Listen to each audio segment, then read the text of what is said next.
오늘 우리가 함께 볼 하나님의 말씀은 레위기 19장 1절과 2절 말씀. 레위기 19장 1절과 2절 말씀. 다 같이 봉독할까요? 우리 1절과 2절, 우리 2절만 봉독하도록 하겠습니다. 시작.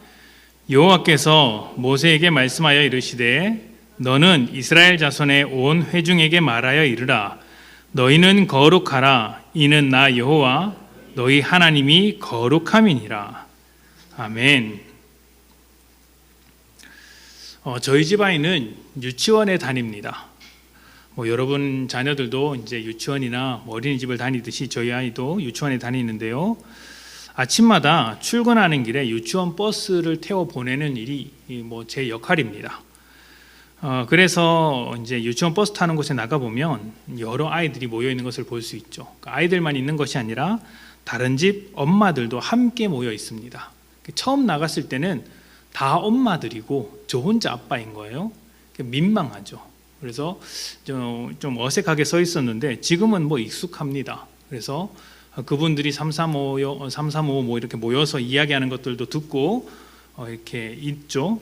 아이들은 아이들대로 뛰어놀고 엄마들은 엄마들끼리 모여서 이야기를 하고 저는 덩그러니 혼자 이렇게 서 있습니다. 근데 이제 엄마들이 하는 이야기들을 가만히 들어보면 너무 즐겁게 말씀을 나누시는데 이것이 들으려고 해서 듣는 게 아니고 워낙 즐겁게 신나게 이야기하시다 보니까 가만히 있어도 제 귀에 들어오는 겁니다. 제가 이어폰을 끼고 있는데 이어폰을 뚫고 들어오는 거예요. 듣지 않을래야 듣지 않을 수 없는 그런 지경인 것이죠. 근데 그런 이야기를 듣고 있으면 이게 사람 사는 게 다 똑같구나라는 생각을 하게 됩니다.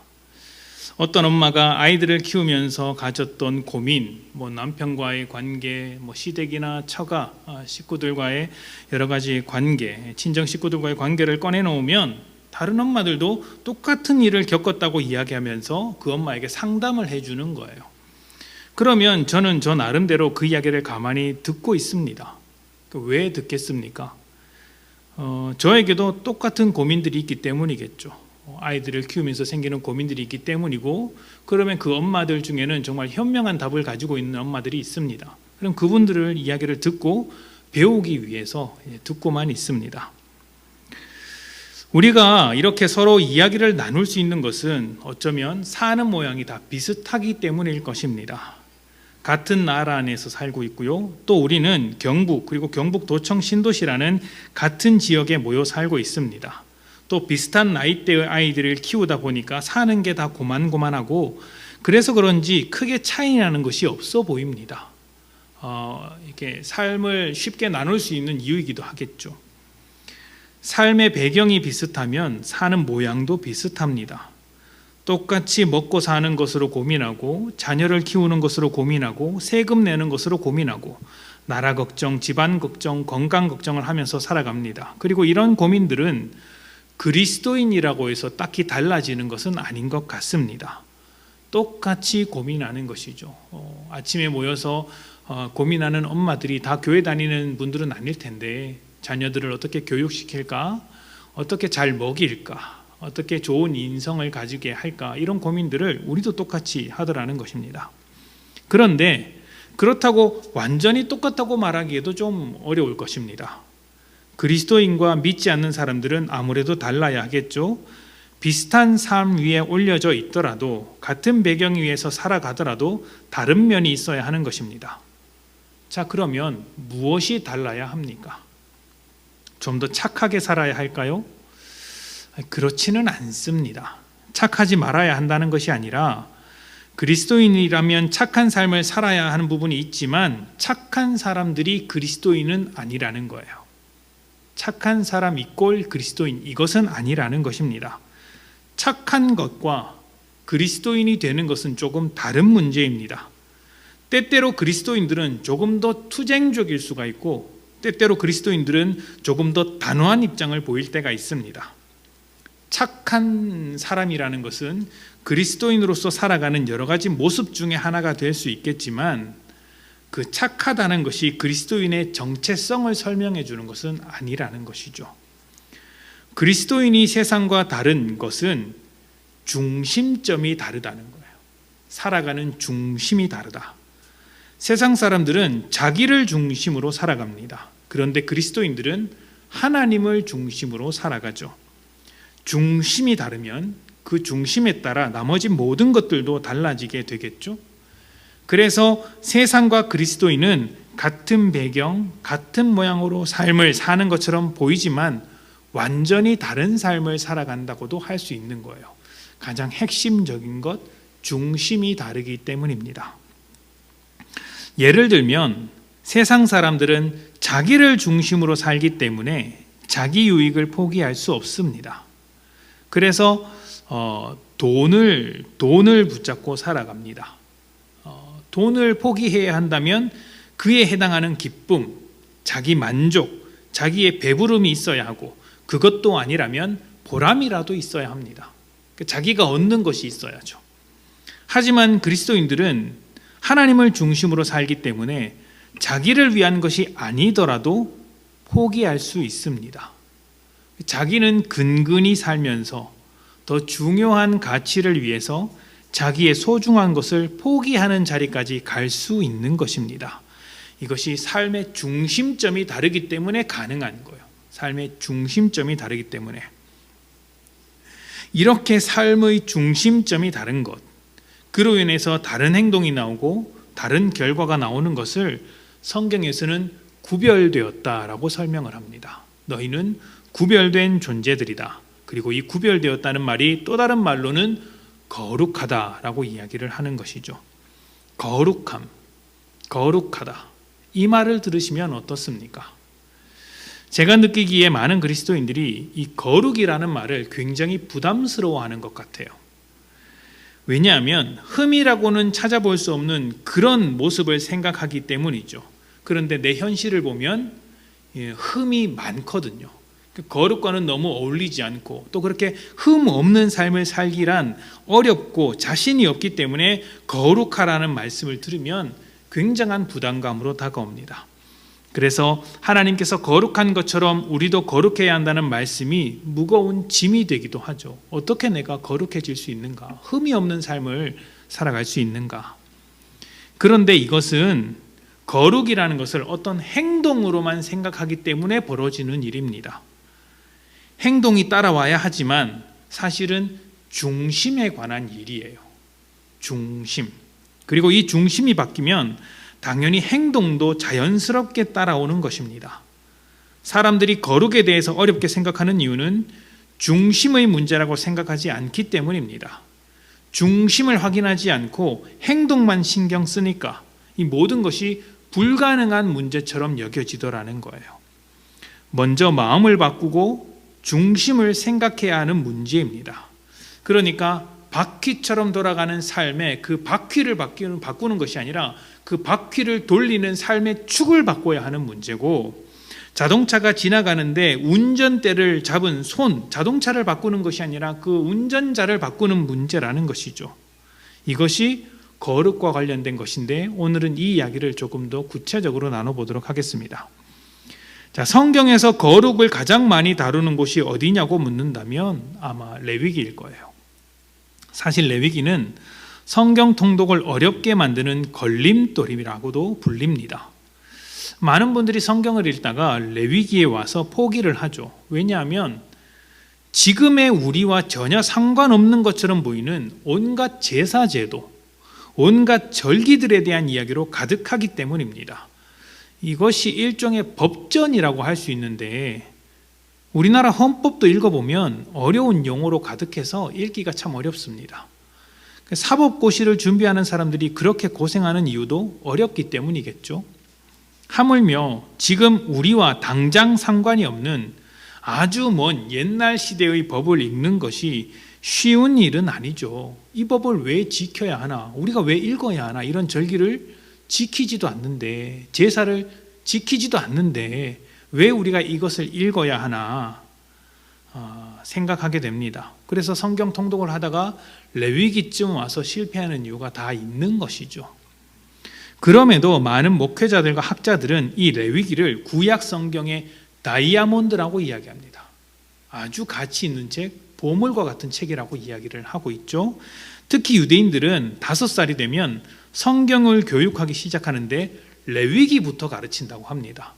5살 아이가 읽기 너무 어려운 책이지 않습니까? 그럼에도 이것부터 가르친다고 합니다. 레위기를 배움으로써 하나님 중심으로 사는 어떤 규범을 배우게 하는 것이죠. 지금 우리가 자녀들에게 유대인과 같이 레위기 교육을 할 수는 없겠지만 하나님 중심으로 사는 교육은 필요하지 않을까 생각을 해봅니다. 자녀들에게 거룩한 자로서 거룩한 자답게 사는 것을 가르쳐 주는 것이죠. 자, 레위기에 나오는 다양한 제사 제도와 절기들은 거룩을 회복한 이스라엘 백성들의 거룩한 삶을 다시 한번요. 레위기에 나오는 다양한 제사 제도들과 그 절기들이 왜 기록되었느냐 하면 거룩을 회복한 이스라엘 백성들이 거룩한 삶을 살아가도록 만들어주기 위해서 거룩한 삶을 살아가도록 이렇게 존재하는 법이라고 말씀을 드릴 수 있습니다. 다시 한번 설명을 드릴게요. 이 부분이 중요해서 그렇습니다. 거룩을 회복한 백성들이 거룩한 삶을 살아가기 위한 법으로서 이 율법이 존재하는 거예요. 그래서 이것은 법이라기보다는 지혜라고 보는 것이 옳습니다. 어떤 지혜냐면 하나님의 마음과 거룩함에 대해서 가르쳐주는 지혜라는 거예요. 법과 지혜의 차이점이 무엇일까요? 법은 범위의 제약이 있습니다. 그래서 법이 다루는 상황에서 벗어나면 그 법은 효력을 발휘할 수 없습니다.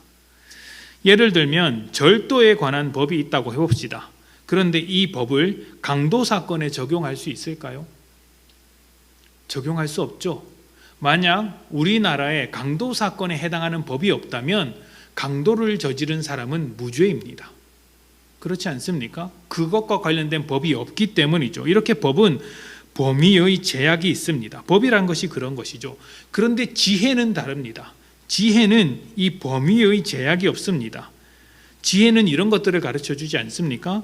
이웃과 같이 살기 위해선 무엇을 해야 하고 또 정의롭게 살아가는 것은 어떤 것이며 정의롭지 못한 일을 만났을 때는 어떻게 결정해야 하는가에 대한 가르침이 지혜라고 할 수 있습니다. 그러니까 이런 가르침을 가지고 있으면 상황이 달라도 배경이 달라도 결정을 내릴 수 있는 거예요. 그러니까 내가 이웃과 어떻게 살아가야 하는가에 대한 지혜를 가지고 있으면 절도 사건이 일어나거나 강도 사건이 일어나거나 상황과 상관없이 그에 걸맞는 결정을 내릴 수 있는 것입니다. 율법이라는 것은 그렇게 결정할 수 있도록 우리에게 하나님의 지혜, 하나님의 마음을 가르쳐 주는 것이에요. 그리고 이스라엘은 이 율법을 지켜감으로 그러한 하나님의 마음과 지혜를 배워가는 것이죠. 그런데 앞서서 제가 율법을 두고 거룩을 회복한 이스라엘이 거룩한 삶을 살게 하기 위한 것이라는 말씀을 드렸습니다. 거룩을 회복한 이스라엘이 거룩한 삶을 살도록 만드는 것, 이것이 율법, 매우 중요한 이야기인데요. 거룩한 삶을 살아야 거룩해지는 것이 아니라 거룩한 존재가 먼저 되었으니 그에 걸맞는 거룩한 삶을 살게 된다는 것입니다. 이스라엘 백성이 애굽에서 포로 생활을 오랫동안 했습니다. 이 포로 생활을 한 기간이 약 400년으로 기록되어 있으니까요. 이전 세대는 모두 사라졌다고 볼 수 있습니다. 성경에 보면 요셉을 알지 못하는 새로운 왕이 애굽 가운데 일어났다라는 표현이 있어요. 그러니까 그 이전에 있었던 하나님의 역사를 기억하는 사람이 없다라는 것이죠. 이스라엘 백성도 똑같습니다. 애굽 왕만 기억하지 못했던 것이 아니라 이스라엘 백성들도 기억하지 못했습니다. 그래서 모세가 하나님을 처음 만났을 때 하나님의 부르심이 어떤 의미인지 이해하지 못하고 내가 그거 못하겠다고 버틴 거예요. 하나님께서 자신의 약속을 이루시고자 모세를 불렀을 때 모세가 그런 것을 이해하지 못했기 때문에 하나님 앞에서 버텼던 것이죠. 하나님의 약속을 기억한 것은 단 한 분, 하나님밖에는 없었어요. 약속을 기억하지 못하는 이스라엘이 약속을 지킨다는 것은 말이 안 됩니다. 그래서 애굽을 빠져나와서 출애굽 과정에서 다시 한번 시내산에 올라가서 하나님과 이스라엘이 또 한 번 약속을 맺습니다. 왜 약속을 다시 한번 맺어야 할까요? 이스라엘 백성은 이 약속을 기억하지 못하거든요. 그러니까 약속을 기억하지 못하는 사람들이 약속을 지키지도 못하죠. 그러니까 애초에 약속을 지켜서 거룩한 백성이 될 수 없는 사람들인 것입니다. 그래서 하나님께서 하신 일은 거룩한 삶을 살아야 거룩이라는 지위를 주시는 것이 아니라 먼저 하나님의 백성으로 불러주셔서 거룩하게 만드셨고 거룩한 자리를 회복시켜 주셨고 거룩한 삶을 살아갈 수 있는 바탕을 깔아주신 다음에 그리고 나서 거룩한 삶을 살아라고 말씀을 하신 거예요. 거룩한 존재로 만들어 주시고 나서 거룩한 삶을 살라고 하신 것이죠. 이것이 세상의 관점에서 보기엔 참 이상하다고 할 수 있습니다. 운전을 배워야 운전면허를 땁니다. 그렇지 않습니까? 운전학원에 등록해서 어느 정도 운전 실력을 갖추어야지 당신은 운전할 만한 자격이 있습니다 라고 해서 운전면허를 줍니다. 또 서류에 합격하고 면접에 통과해야 취업이 됩니다. 이게 세상의 이치죠. 그런데 하나님은 먼저 면허증을 주고 운전을 배우게 하신 꼴입니다. 먼저 취업을 시켜두고 그리고 서류와 면접을 시키는 겁니다. 자격을 묻기 전에 결과를 주셨고 너희는 결과를 거저받았으니 그 결과에 걸맞는 자격을 만들어 가라 이렇게 말씀을 하시는 것이죠.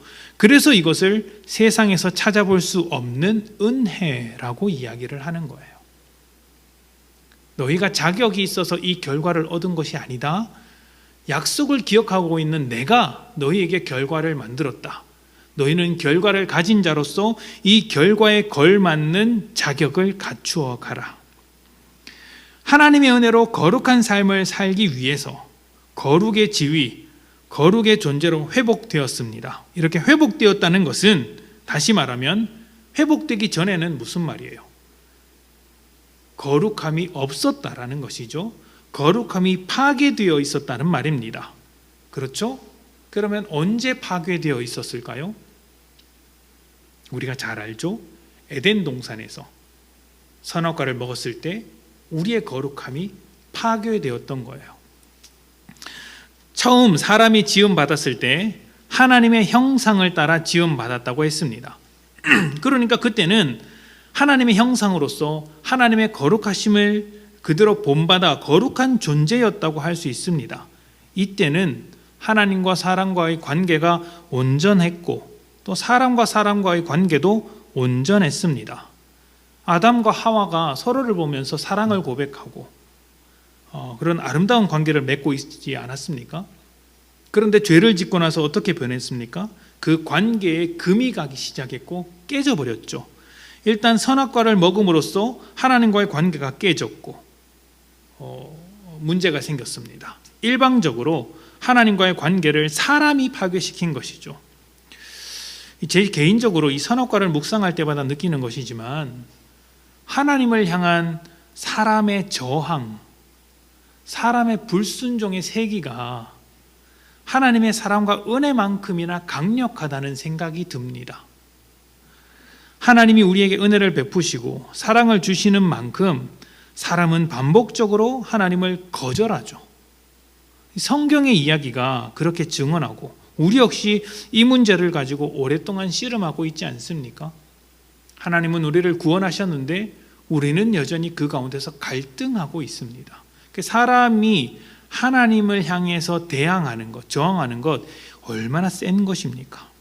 하나님께 구원을 받은 백성이면서도 하나님과의 관계를 유지시키지 못하고 날마다 이것을 가지고 고민하고 씨름합니다. 그럼에도 제가 감사드리는 것은 이 관계를 유지시키는 힘이 하나님께 있다는 거예요.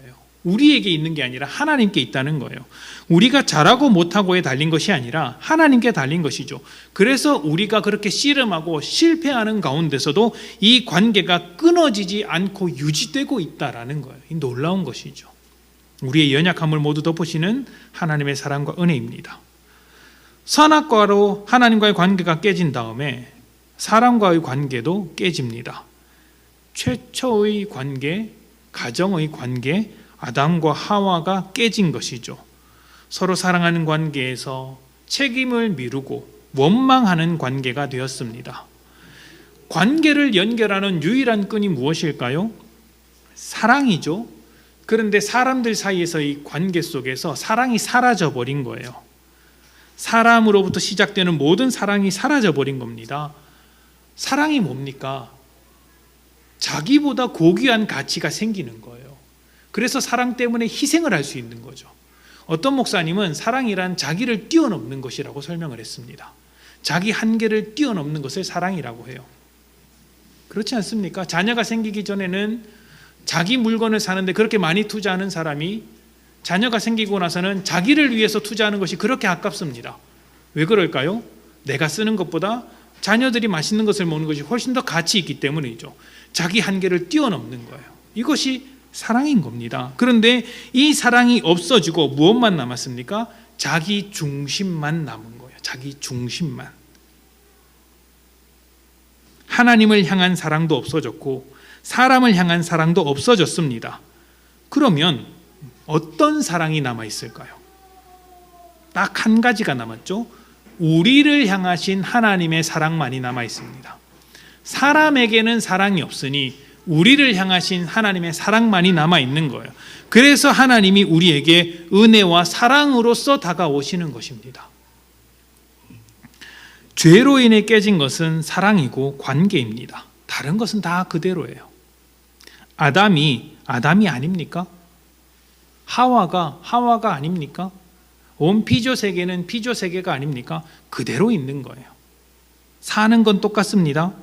그런데 하나님과의 관계가 사라졌고 사람들끼리의 관계에 변질이 생겼습니다. 이 관계가 산산조각 난 거예요. 그 중심에 계셔야 할 하나님이 사라져버리니 다 멀쩡히 그대로인데, 하나님이 지으신 그 모든 것이 그대로인데 모든 것이 변해버린 것이죠. 변질된 것입니다. 자, 그렇다면 우리가 앞서서 이스라엘 백성에게 거룩이 회복되었다라고 선언을 했습니다. 회복된 거룩을 가지고 이제 거룩한 삶을 사는 것이다라고 말했지 않습니까? 그러면 우리가 거룩이 회복되었다고 할 때 이 회복은 어떤 의미를 담고 있을까요? 관계의 회복을 담고 있죠. 거룩이 깨졌을 때 관계가 깨졌으니 이 거룩이 회복되었다는 것은 관계가 회복되는 것을 말합니다. 하나님과의 관계가 회복되고 사람들끼리의 관계, 사람들 사이의 관계가 회복된 것입니다. 그리고 이것은 여전히 거룩되지 못한 세상 사람들과 우리의 차이점이기도 합니다. 유일한 차이점이라고도 볼 수 있어요. 세상은 자기 중심으로 살기 때문에 다른 이들과의 관계를 회복하지 못하고 하나님과의 관계도 할 수 없지만, 사랑으로 묶일 수 없지만, 우리는 하나님께서 중심이기 때문에 거룩한 존재로서 하나님과의 관계를 회복하고, 그리고 한 걸음 더 나아가 하나님으로부터 받은 사랑으로 말미암아 살아가게 되고 다른 사람들과의 관계를 회복하는 자리까지 갈 수 있는 것입니다. 하나님과의 관계, 그리고 사람과의 관계가 온전하게 회복되는 것이죠. 이것이 거룩한 것입니다. 자, 레위기 19장 1절부터 2절 말씀을 다시 한번 봅시다. 여호와께서 모세에게 말씀하여 이르시되 너는 이스라엘 자손의 온 회중에게 말하여 이르라. 너희는 거룩하라. 이는 나 여호와 너희 하나님이 거룩함이니라. 자, 우리가 읽은 레위기 19장은 이렇게 거룩한 존재가 된 우리에게 거룩한 삶을 요구하는 말씀이에요. 그런데 그 이후의 말씀을 가만히 보면 이게 다 관계의 문제입니다. 한번 볼까요? 바로 뒤에 있는 3절을 봅시다. 너희 각 사람은 부모를 경외하고 나의 안식일을 지키라. 나는 너희의 하나님 여호와이니라. 아멘. 여기서 어떤 관계가 나옵니까? 부모와의 관계, 가정 안에서의 관계가 나오고 또 하나님과의 관계가 나옵니다. 계속 볼까요? 5절부터 8절까지의 말씀입니다. 너희는 화목 제물을 여호와께 드릴 때에 기쁘게 받으시도록 드리고 그 제물은 드리는 날과 이튿날에 먹고 셋째 날까지 남았거든 불사르라. 셋째 날에 조금이라도 먹으면 가증한 것이 되어 기쁘게 받으심이 되지 못하고 그것을 먹는 자는 여호와의 성물을 더럽힘으로 말미암아 죄를 담당하리니 그가 그의 백성 중에서 끊어지리라. 아멘. 화목제를 드리고 나면 그 드린 제물의 나머지 것들을 사람들과 나눠 먹게끔 되어 있습니다. 그런데 여기서 뭐라고 말씀하냐면 그 다음 날까지만 먹고 셋째 날까지는 남겨두지 못하도록 되어 있습니다. 남겨두었다면 불사르라고 되어 있죠. 이것은 오랜 시간이 지나서 음식이 상해버리는 것을 막기 위한 것이기도 하지만 나눠 먹지 않고 따로 보관해 두는 것을 방지하기 위한 거예요. 자기 혼자 다 먹으려는 것을 막고 이웃과 함께 나누도록 하는 것이죠. 이것도 관계인 거예요. 이웃과의 관계. 바로 뒤에 말씀을 볼까요? 9절과 10절입니다. 너희가 너희의 땅에서 곡식을 거둘 때에 너는 밭 모퉁이까지 다 거두지 말고 내 떨어진 이삭도 줍지 말며 내 포도원의 열매를 다 따지 말며 내 포도원에 떨어진 열매도 줍지 말고 가난한 사람과 거류민을 위하여 버려두라. 나는 너희의 하나님 여호와이니라. 아멘. 자기 밭에서 추수할 때 일부분을 남기거나 또 떨어진 것을 줍지 않는 사람이 있습니까? 얼마나 아까운 겁니까? 다 돈이고 자기가 먹을 건데 싹싹 긁어 모아야죠. 자기 살림에 보태야 합니다. 그런데 하나님은 그렇게 하지 말라고 하십니다.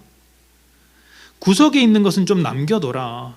또 곡식을 추수하다가 떨어진 것이 있으면 그거 그냥 떨어진 채로 내버려둬라.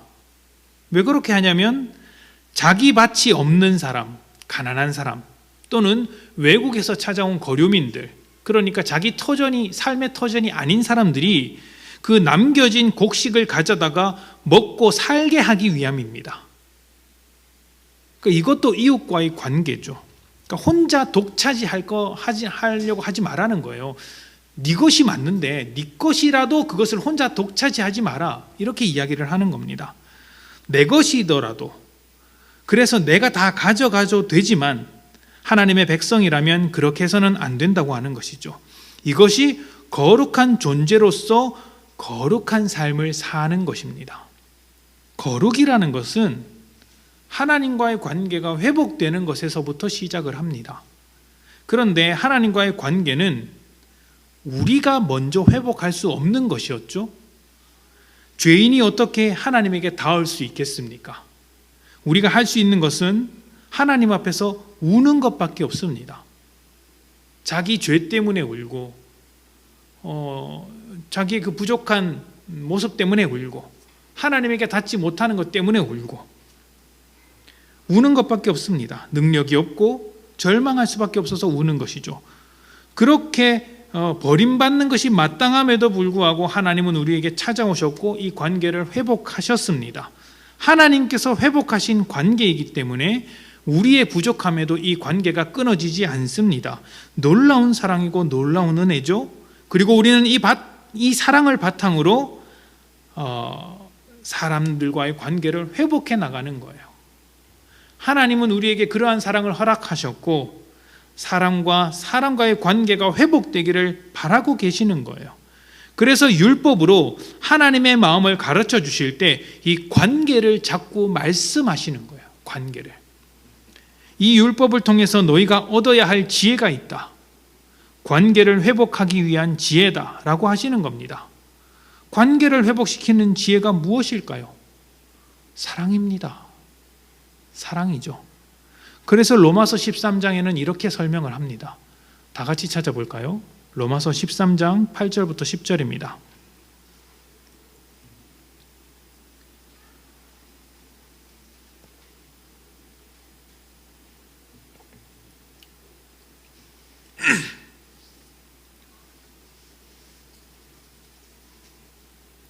로마서 13장 8절부터 10절 찾으셨으면 다 같이 읽어볼까요? 시작. 피차 사랑의 빛 외에는 아무에게든지 아무 빛도 지지 말라. 남을 사랑하는 자는 율법을 다 이루었느니라. 간음하지 말라. 살인하지 말라. 도둑질하지 말라. 탐내지 말라 한 것과 그 외에 다른 계명이 있을지라도 내 이웃을 내 자신과 같이 사랑하라 하신 그 말씀 가운데 다 들었느니라. 사랑은 이웃에게 악을 행하지 아니하나니 그러므로 사랑은 율법의 완성이니라. 아멘. 사랑이 무엇이라고요? 율법의 완성입니다. 하나님의 온전하심과 같이 온전해지는 것, 하나님의 거룩하심과 같이 거룩해지는 것은 다른 데 있는 것이 아닙니다. 사랑을 이루는 데 있는 것이죠. 거룩한 것은 곧 사랑으로 관계를 완성하는 것이라고 말할 수 있습니다. 세상은 자기 중심으로 살기 때문에 자기 권리를 지키는 일에 최선을 다합니다. 어떤 권리일까요? 행복해질 권리, 사랑받을 권리, 대접받을 권리입니다. 이 권리를 포기하는 것이 세상 사람들에게는 불가능합니다. 자기 중심이기 때문이죠. 그런데 우리는 하나님 중심입니다. 자신의 권리를 지키는 일이 우선이 아니라 하나님의 뜻대로 사는 것이 우선입니다. 행복해질 권리, 사랑받을 권리, 대접받을 권리를 먼저 내세우지 않습니다. 사랑을 내세우죠. 남에게 대접받고 싶은 대로 먼저 남을 대접하는 것입니다. 먼저 남을 대접하는 것, 대접받기에 부족하고 자격 없는 사람이지만 대접해 주려니까 좀 불편한 사람이지만 사랑으로서 그가 자격을 갖추기 전에 먼저 대접하는 것입니다. 먼저 행복하게 해주는 것이죠. 먼저 사랑받게 해주는 것입니다. 하나님께서 자격 없는 우리에게 해주셨듯이 우리도 해주는 것이죠. 그러면 어떻게 됩니까? 하나님의 사랑으로 하나님과 우리의 관계가 회복되었듯이 우리의 사랑으로 사람들과의 관계가 회복되는 것이죠. 이것이 거룩한 존재로서 거룩한 삶을 살아가는 것입니다. 거룩한 존재가 되었으니 거룩한 삶을 한 걸음씩 시작하는 거예요. 이 거룩한 삶을 완성했다고 말하지 않습니다. 내가 너희를 거룩한 존재로 만들어 주었으니 이것을 시작해라, 만들어 가라, 세상 끝날까지 이것을 이루어 가라라고 이야기하시는 거예요. 점차 우리의 사랑의 크기가 커져가야 합니다. 커져가야 하는 거예요. 그래서 우리는 우리의 삶을 볼 때 이렇게 생각해 볼 수 있어야 합니다. 나에게 있어서 마땅하다고 여겨지는 권리, 그 권리를 붙잡는 것이 거룩한 관계를 만들어가는 데 필요한 것인가? 하나님께서 기뻐하시는 관계를 만들어가는데 내 권리를 붙잡는 것이 정말 필요한 것인가? 우리에게 던져져야 할 질문입니다. 어떻게 생각하십니까? 과연 여러분에게 이 권리가 정말 소중하십니까? 그 권리를 끝끝내 붙잡으셔야겠다면 이 말씀을 한번 들어보십시오. 빌립보서 2장 5절부터 8절입니다. 찾아봅시다. 빌립보서 2장 5절부터 8절.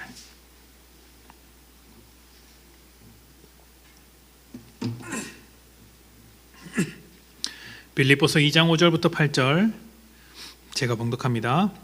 너희 안에 이 마음을 품으라. 곧 그리스도 예수의 마음이니 그는 근본 하나님의 본체시나 하나님과 동등됨을 취할 것으로 여기지 아니하시고 오히려 자기를 비워 종의 형체를 가지사 사람들과 같이 되셨고 사람의 모양으로 나타나사 자기를 낮추시고 죽기까지 복종하셨으니 곧 십자가에 죽으심이라. 아멘. 예수님은 하나님과 똑같이 높은 분이셨으나 그 자리를 지키려고 하지 않으셨고 낮은 자리로 오셨습니다. 높은 자리의 권리를 당연히 가지고 계신 분이시지만 그 자리를 버리시고 종의 모습이 되셨습니다. 그리고 모든 권리를 포기하는 죽음의 자리까지 내려가신 것입니다. 과연 우리가 마땅하다고 생각하는 그 권리, 내가 놓칠 수 없다고 생각하는 그 권리가 예수님께서 십자가에 오르시기 위해 던져버리신 하늘 보좌의 권리보다 크다고 생각하십니까? 물론 성경은 정당한 권리를 부당하게 침해당했을 때 악한 일이 벌어졌다고 합니다. 그것은 일어나서는 안 되는 나쁜 일이라고 합니다. 다만 그런 억울한 순간에도 우리는 사랑이라는 거룩한 존재로서의 모습은 포기할 수 없다는 거예요. 그리고 우리가 당한 억울함은 정의와 공의로 다스리시며 사람을 심판하시는 하나님께서 갚아주시는 것이죠. 이렇게 사는 모양이 세상 사람들을 볼 때는 손해보는 것처럼 보일 수 있습니다. 요즘 같은 세상에서 자기 권리를 챙기지 않는 사람은 어리석은 사람이죠. 남들보다 빨리 움직여서 챙길 것은 챙겨야 하지 않습니까? 그래서 이렇게 자기 권리를 포기하면서 살아가는 그리스도인들을 바보라고 할지도 모릅니다. 야, 참 멍청하게 산다 할지 모르죠. 그러나 아닙니다. 하나님은 그렇게 생각하지 않으십니다. 빌립보서 2장 9절부터 11절입니다. 이러므로 예수님께서 그 하늘 보좌를 버리시고 십자가에 달려 죽으셨으므로 하나님이 그를 지극히 높여 모든 이름 위에 뛰어난 이름을 주사 하늘에 있는 자들과 땅에 있는 자들과 땅 아래에 있는 자들로 모든 무릎을 예수의 이름에 꿇게 하시고 모든 입으로 예수 그리스도를 주라 시인하여 하나님 아버지께 영광을 돌리게 하셨느니라. 예수님께서 자기의 권리를 포기하고 하나님과 우리의 관계를 완성시키셨을 때 하나님이 예수님의 이름을 지극히 높여 가장 영광스럽게 하셨습니다. 그리고 우리 역시 누릴 수 있고 누려야 하는 마땅한 자기의 권리를 포기하고 사랑으로서 사람들과의 관계를 완성시킬 때 하나님께서 우리의 이름을 영광스럽게 하는 것입니다. 예수님의 이름 옆에 우리의 이름을 기록해 두는 것이죠. 여러분은 세상에서 이름이 빛나는 세상의 영광과 하나님께서 예수의 이름만큼 높여주시는 그 하나님의 영광 중에서 무엇을 선택하시겠습니까? 세상은 여전히 자기 중심으로 살면서 관계를 깨트리겠으나 우리는 하나님 중심으로 살면서 관계를 완성시키는 사람들입니다. 우리의 영광이 세상을 닮지 않고 예수님을 닮기 원합니다. 자기의 권리를 내려놓음으로 우리와 하나님과의 관계를 이어주신 거룩하신 예수님을 따라서 우리도 우리의 권리를 내려놓는 사랑으로 사람과 사람을 이어주도록 합시다. 그렇게 될 때 사람들이 하나님과도 이어질 것입니다. 여러분들이 마땅하다고 생각하는 그 권리가 예수님의 십자가 아래서 다 내려놓게 되기를 축복합니다. 함께 기도합시다.